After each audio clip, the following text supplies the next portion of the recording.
Pemirsa masih di IDX Langsung Closing dan kami juga masih menggunakan Anda untuk bisa berpartisipasi di WhatsApp interaktif kami di 0812 di 8788 di 3723 seperti yang tertera di layar televisi Anda nantinya. Langsung saja kita akan coba lihat saham-saham pilihan apa saja yang direkomendasikan oleh Bapak Octavianus Audi untuk menghadapi perdagangan esok hari. Dapat Anda saksikan juga di layar televisi Anda pemirsa saham pilihan yang direkomendasikan.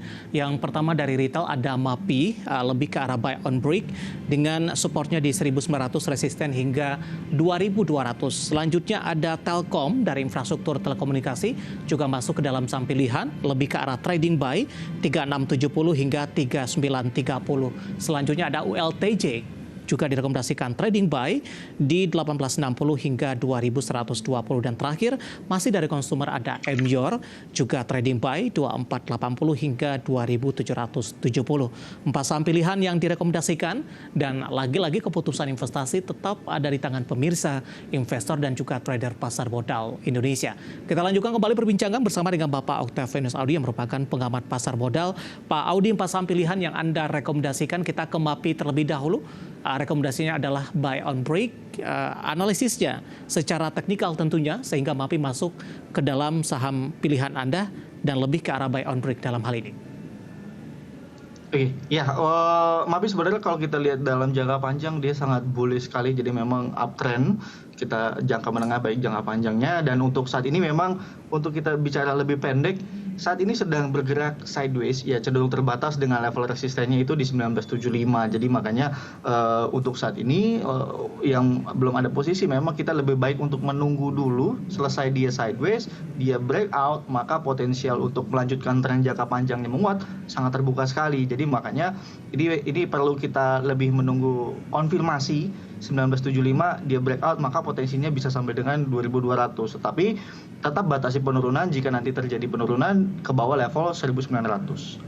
Penutupan hari ini di 1945, apakah level buy on breakout masih tetap direkomendasikan di level yang sama atau ada semacam range harga untuk buy on breakout-nya, Pak Audi?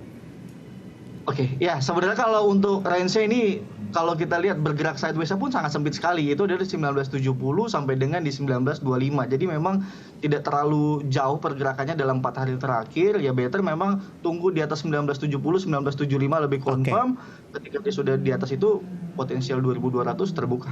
Baik, dari MAPI kita beralih ke saham pilihan kedua pemirsa, infrastruktur telekomunikasi.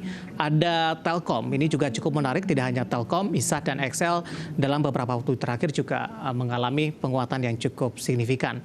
Tapi kalau kita lihat dari sisi sektornya, bagaimana Anda melihat penguatan dari ISAT, XL dan Telkom di beberapa hari terakhir, Pak Audi, sementara dari sisi kinerja mereka lebih cenderung bergerak mix ini di antara ketiga emiten ini?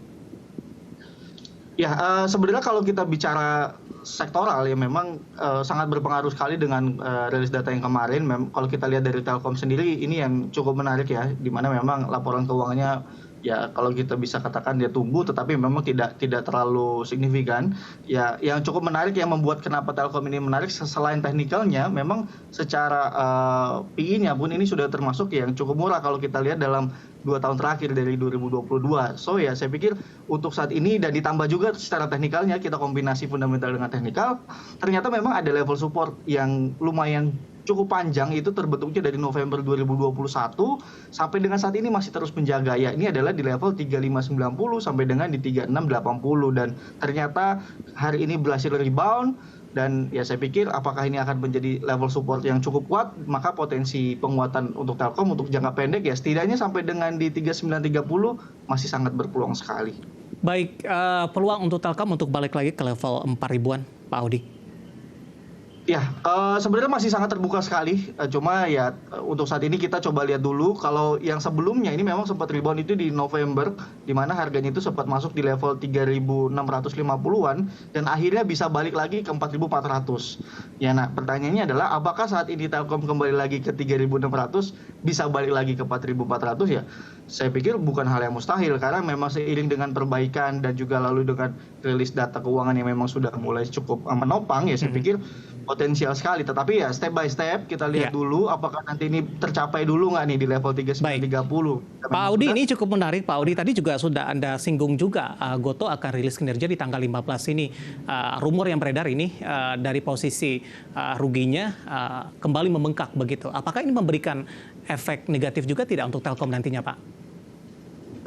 Ya, sebenarnya kalau kita bicara ini juga sempat terjadi juga ya di Telkom, sempat ada punishment gitu ya ketika saham Gotoh ini mengalami hal yang tidak sesuai dengan ekspektasi, lalu yang dipanis adalah Telkomnya. Sebenarnya kalau kita lihat secara garis besar itu ya investasi Telkom di dalam Gotoh ini memang bukan hal yang signifikan. Jadi memang ya saya pikir itu lebih ke euforia pasar ketika melihat satu hal yang negatif, Telkom ya ujung-ujungnya dikait-kaitkan gitu dan memang kalau kita lihat secara data tidak terlalu besar. Oke, kita beralih ke saham pilihan ketiga ULTJ. Penutupan hari ini di 1955 menguat di 2,09%. Analisisnya untuk ULTJ. Oke, ya ULTJ ini lumayan cukup menarik juga karena apa? Karena kemarin juga sudah swing ini di 2 hari terakhir dengan level 1.800 ternyata masih dipertahankan. So ya menurut saya ini masih cukup oke, masih cukup menarik dan hari ini dia naik lagi ke atas moving average 20 hari. Jadi artinya tren jangka menengahnya sudah mulai kembali lagi karena kalau kita bicara dari awal tahun ini pergerakannya uptrend sekali untuk ULTJ. Jadi saya pikir ya dengan dia naik ke atas moving average 20 hari ya setidaknya membuka nafas baru lagi dengan targetnya ya setidaknya sampai 2100 dulu deh. Baik, kita beralih ke saham pilihan terakhir masih dari konsumer ini. Emyor juga Anda rekomendasikan 2590 lebih ke arah trading buy 2590 penutupan hari ini. Sementara dari target price Anda cukup tinggi di 2770. Analisisnya untuk Emyor. Oke, ya untuk Emyor posisinya memang saat ini sudah mulai merangkak untuk bergerak uptrend di dalam jangka menengahnya. Ya jadi memang 2-3 hari yang lalu baru berhasil naik ke atas moving average 20 hari setelah cukup lama, dia lebih dari sebulan dia ditekan terus sampai dengan harganya turun ke bawah 2.400 dari average-nya biasanya transaksikan di level 2.700. So jadi dengan target 2770 sebenarnya bukan hal yang baru untuk Emyor karena memang kalau kita lihat dari Februari sampai dengan di Mei itu pergerakan harganya di rentang 2.690 sampai dengan di 2.700, tertingginya bahkan sempat menyentuh level 2.800. Jadi dengan ini sudah mulai kembali lagi merangkak naik dan kita lihat volume transaksi ketika kenaikan cukup kuat, ya saya pikir ya bukan hal yang mustahil sampai dengan setidaknya 2.770. Baik, 4 saham pilihan yang direkomendasikan ada MAPI buy on breakout, kemudian Telkom trading buy, ULTJ juga trading buy, dan Emyor juga direkomendasikan trading buy, dan lagi-lagi keputusan investasi tetap ada di tangan pemirsa IDX Channel. Pak Audi, kita masih punya satu segmen lagi. Pertanyaan di WhatsApp interaktif kami masih cukup banyak, nanti kita akan coba ulas satu persatu, dan pemirsa kami akan segera kembali usai jeda berikut ini. Kita sudah sampai di segmen terakhir dan terima kasih juga untuk Anda yang masih bergabung bersama dengan kami. Pak Audi, waktu kita cukup terbatas, Pak. Langsung saja kita akan coba jawab pertanyaan masuk di WhatsApp interaktif kami sampai sejauh ini. Yang pertama menanyakan saham BBRI, Bapak Andrew dari Tangerang Selatan. Untuk jangka pendek dan juga sampai dengan akhir tahun, Pak. Sudah punya di harga 5675, sudah profit sepertinya. Berapa support dan resistennya? Bapak Andrew dari Tangerang Selatan, BBRI profit di 5.675. Ya oke. Untuk BBRI memang yang paling ditunggu-tunggu ya dari banking big bank yang belum mengeluarkan kuartal atau first half 2023. Jadi ya memang kalau kita lihat ini bergerak masih sangat sideways sekali, benar-benar tertahan di level 5.700. So ya untuk jangka pendek sebenarnya ini kemungkinan investor masih menunggu, jadi lebih bergeraknya wait and see atau lebih mereka ke hold, tidak ada signifikansi pergerakan menguat atau melemah. Yang mesti diperhatikan untuk saat ini adalah dengan kondisi sideways memang kita mesti hati-hati dengan level supportnya. Untuk saat ini selama BBRI saya kira masih di atas 5.550 ini masih cukup oke untuk kita tahan dulu gitu ya sampai dengan memang nanti rilis first half yang keluar. Jika memang nanti di atas konsensus ya saya pikir penguatan masih bisa terjadi. Jika memang nanti baik hasilnya maka level 5.700 ini dia akan break. Jadi untuk saat ini memang lebih kita wait and see dulu sampai benar-benar keluar rilis data first half. Artinya sudah ambil posisi profit, ini di hold saja terlebih dahulu begitu. Kemudian Ibu Liana dari Surabaya menanyakan TOTL, Pak, total. Bangun Persada Tbk. Penutupan hari ini 356 melemah di 1,66%. Sudah ambil posisi di harga 400. Ini juga nyangkut nih Pak. 356 penutupan hari ini. Ya, oke. Untuk TOTL secara teknikal dia sudah masuk jangka pendeknya ya, dia sudah masuk dalam trend bearish. Jadi untuk saat ini ada level support terakhir yang memang kalau ternyata masih dalam batas untuk stop loss atau memang tujuannya hanya untuk trading, hati-hati jika nanti TOTL ini mulai turun ke bawah 350. Ini karena potensial dia untuk kembali lagi ke level 320, 330 sangat terbuka sekali. Jadi 350 menjadi batasan terakhir atau toleransinya. Tapi jika memang nanti tertahan di atas 350, boleh di-keep dulu, potensial bisa rebound lagi sampai dengan di 380. Baik, selanjutnya ada Bapak Burhanuddin dari Makassar. Ini menanyakan saham Auto. Pak Audi, penutupan hari ini di 3450, menguat cukup signifikan di 4,23%. Dan tadi level intraday tertingginya sempat di 3.510. Secara pergerakan ini, baik year to date, 6 bulan maupun 1 tahun ini sudah mengalami penguatan yang cukup signifikan, Pak Audi. Ya, Auto ini salah satu yang kalau kita lihat laporan keuangannya ciamik ya bisa dikatakan ya. Karena memang kalau lihat di kuartal kedua secara tahunan growth-nya double dia, 2 kali lipat laba bersihnya. So ya ini memang di-appreciate oleh pasar dan kita lihat memang harganya terus merangkak naik. Jika memang sudah ada posisi untuk Auto ya better boleh dinaikkan saja untuk level trailing stop-nya. Dan untuk saat ini jika memang nanti ada koreksi atau ya kita lihat memang beberapa kali dia koreksi turun tetapi memang koreksi sehat.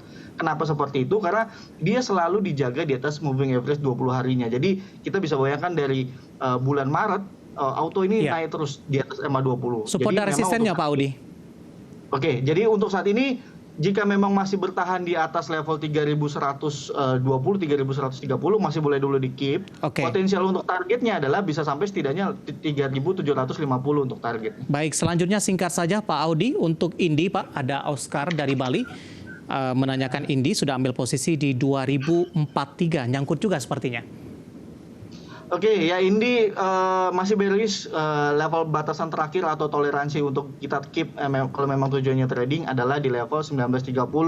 Hati-hati jika memang sudah jebol ke bawah 1930 maka potensi di sampai dengan di 1700-an, 1800 terbuka lagi. Baik, jawaban untuk Oscar yang ada di Bali. Untuk Indi 2043 penutupan hari ini 1955 melemah di 0,26%. Pak Audi, waktu kita cukup terbatas. Pembahasan tadi sekaligus tampaknya mengakhiri kebersamaan kita untuk kali ini. Terima kasih untuk Anda yang sudah berpartisipasi di WhatsApp interaktif kami dan silakan bergabung bersama kami kembali di waktu dan di program sama di Perdagangan esok hari. Pak Audi, terima kasih, sehat selalu Pak. Ya, sama-sama Pak. Baik, ada Bapak Octavianus Audi yang merupakan pengamat pasar modal. Akhirnya, saya David Sanoval dan seluruh kerabat kerja yang sudah bertugas mengucapkan terima kasih atas perhatian Anda. Dan pemirsa nantikan program-program spesial persembahan IDX Channel dalam rangka HUT Pasar Modal di Agustus ini dalam Capital Market Month at IDX Channel. Saya David Sanoval sekali lagi dan seluruh bekerja yang bertugas mengucapkan terima kasih dan sampai berjumpa kembali.